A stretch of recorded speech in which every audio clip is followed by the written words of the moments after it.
Selamat datang di podcast Kopi Hitam.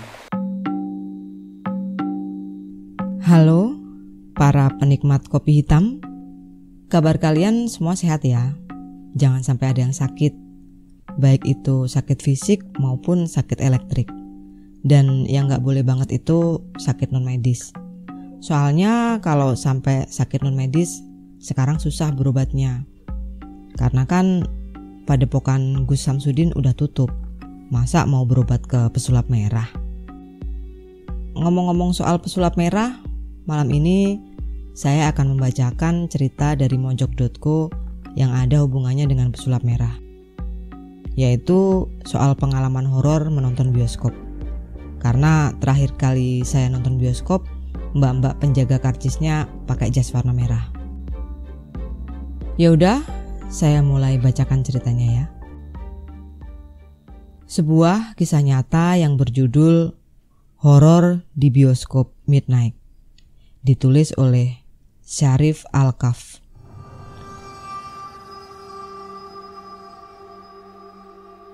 Perkenalkan, nama saya Syarif. Pada kesempatan kali ini, saya mau menceritakan salah satu pengalaman saya yang sampai sekarang masih terus saja terngiang.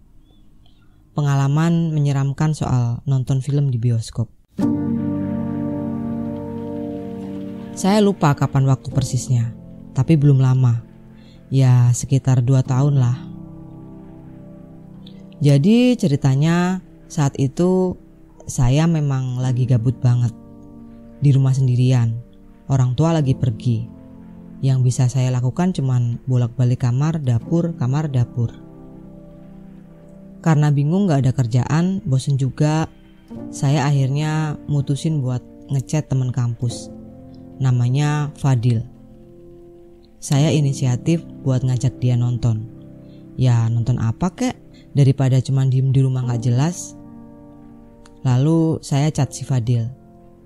Dan sialnya chat saya ternyata gak dibales-bales sama Fadil. Jangankan dibales, di-read aja enggak. Karena gak di-read, saya akhirnya ngepingin dia terus sampai akhirnya chat saya di-read dan dibales sama si Fadil. Apaan sih lu? Ngeping gak berhenti-berhenti, jawab si Fadil. Cuy, lagi ngapain? Nonton yuk. Setelah panjang lebar balas-balasan chat, kita akhirnya sepakat buat nonton. Saya sama Fadil memutuskan buat ambil jam midnight. Ya maklum, weekend. Malas banget pas nonton pada jam-jam prime time. Pasti bakalan keganggu sama ABG-ABG yang tingkahnya nyebelin kalau di bioskop. Kalian tahu sendirilah. Saya sama Fadil waktu itu berencana menonton The Conjuring 2. Saya langsung siap-siap buat berangkat. Pas sudah siap mau berangkat, saya chat lagi si Fadil. Dan ternyata gak dibales. Saya telepon juga gak diangkat. Saya khawatir. Soalnya sudah jam 10. Padahal film mulai jam 11. Bodoh amat lah. Akhirnya saya mutusin buat berangkat duluan. Sampai di bioskop, chat saya belum juga dibales. Memang berdebah ini anak. Saya nunggu beberapa waktu. Sampai akhirnya pintu teater dibuka. Dan chat saya belum juga dibales sama Fadil.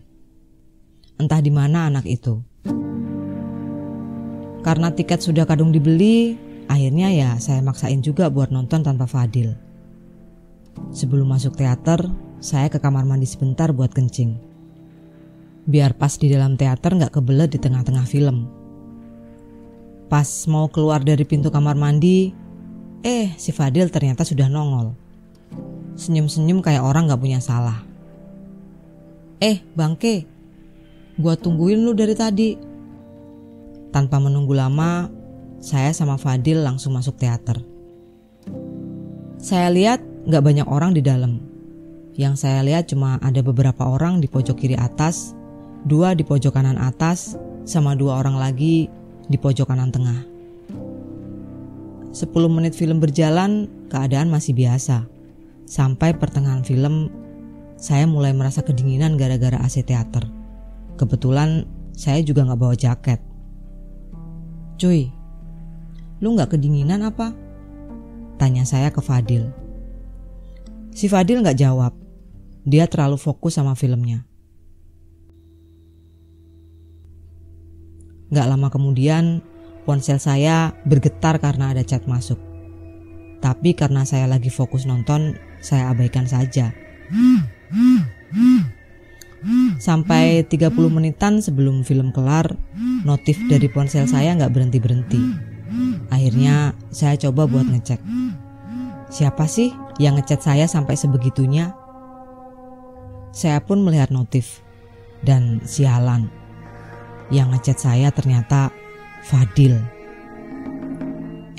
Sorry, gua ketiduran tadi. Jadinya gimana? Woi, Rif? Woi. Iya deh, gak apa-apa kalau gak jadi. Sorry, gue ketiduran. Itu isi chat dari Fadil. Sumpah, ini aneh banget. Saya baca chat dari Fadil dengan tangan gemetar. Mau gerak tapi badan kaku. Dalam keadaan yang begitu, si Fadil di sebelah saya tiba-tiba menoleh ke arah saya. Dan dia ngomong, "Bagus ya filmnya." Saya seketika terhenyak. Badan saya gemetar setengah mati. Mau teriak tapi bibir mati rasa. Badan pun kaku. Saya cuma bisa pejamin mata sambil baca doa dalam hati. Berharap film segera selesai dan lampu dinyalain. Setelah beberapa waktu, film pun akhirnya selesai. Lampu dinyalain. Masih dalam keadaan syok, saya coba buat noleh ke samping kanan saya. Dan bener aja, si Fadil udah gak ada.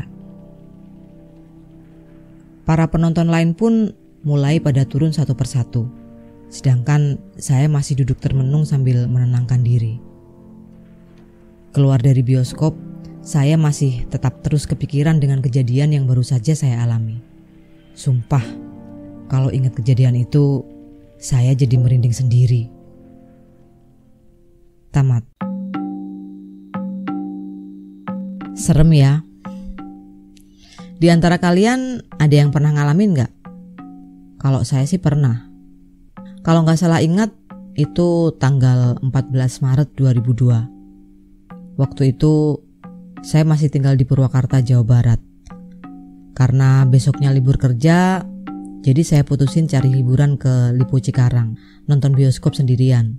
Karena perjalanan agak lumayan makan waktu, sampai sana tinggal film Midnight yang belum main. Ya udahlah, beli tiket yang Midnight aja. Kebetulan waktu itu yang lagi main salah satunya adalah film Jelangkung yang pertama. Kayaknya seru nih nonton film horor. Sadar kalau yang ditonton itu film horor, jadi saya sengaja pilih kursi yang kiri kanannya udah keisi.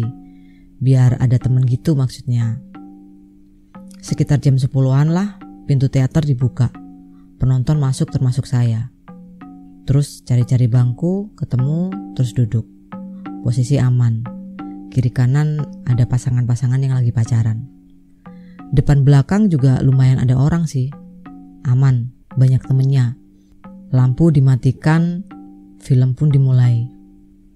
Sepanjang film saya ketakutan, soalnya emang beneran serem sih filmnya. Begitu selesai film, terus lampu dinyalain, penonton keluar. Ternyata yang keluar cuma 6 orang termasuk saya. Padahal sepanjang film seingat saya gak ada orang yang keluar ruangan. Perjalanan dari ruangan teater keluar gedung gak ketemu orang sama sekali. Suasananya beneran sepi banget. Mana jalan keluar ke perempatan Cikarang kan masih lahan-lahan kosong pada waktu itu. Sepanjang perjalanan pulang juga suasananya mencekam banget. Kayak ada yang aneh gitu. Sampai kos di Purwakarta baru nyadar kalau malam itu malam satu surung. Ya udah, cukup sekian dulu malam ini. Jangan lupa subscribe, like, komen dan share. Saya Sari, sampai jumpa di cerita selanjutnya.